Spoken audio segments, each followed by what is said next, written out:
Russia said on Thursday it was clear the United States was not willing to address its main security concerns in their standoff over Ukraine.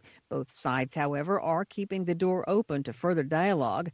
The United States and NATO submitted written responses on Wednesday to Russia's demands for a redrawing of post-Cold War security arrangements in Europe since it massed troops near Ukraine, prompting Western fears of an invasion and new U.S. pledges of defense support.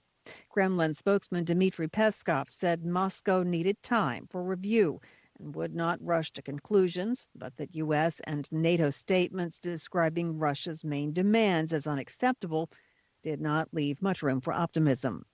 Turkish President Recep Tayyip Erdogan says an armed attack on Ukraine by Russia wouldn't be a rational move.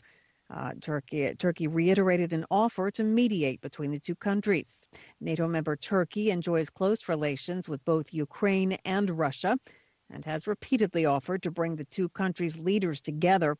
The Turkish leader said in a TV interview that he wants, quote, the current tensions between Russia and Ukraine to be resolved before it turns into a new crisis.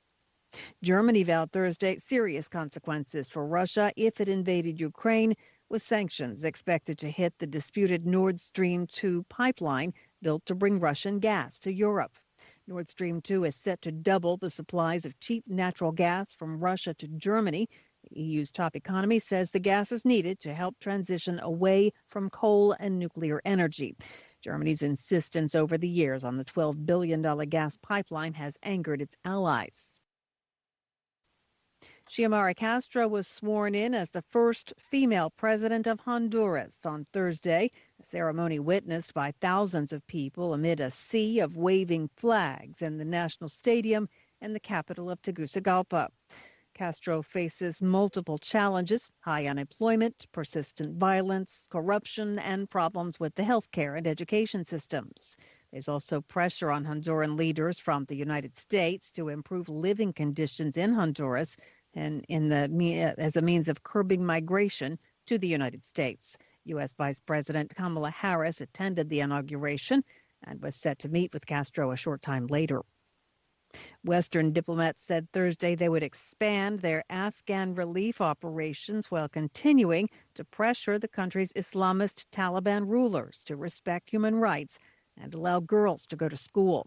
UN Secretary General Antonio Guterres told the Security Council Wednesday that Afghanistan was hanging by a thread and called for countries to authorize all transactions needed to carry out humanitarian aid.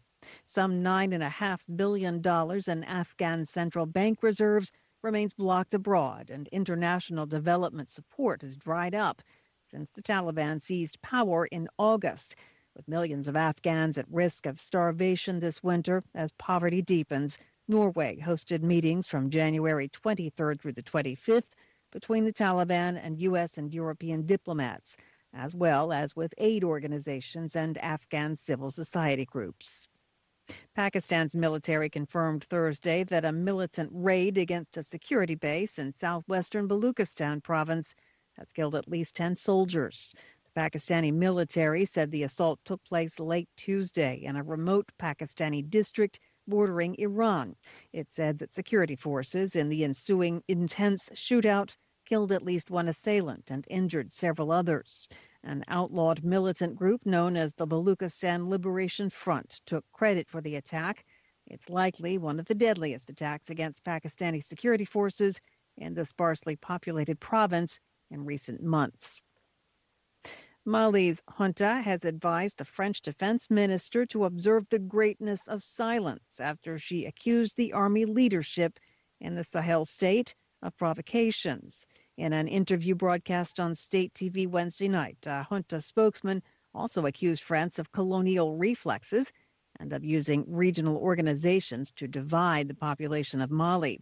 Relations between Mali's ruling military and France, the former colonial power, have frayed since the army seized power in a coup in August 2020.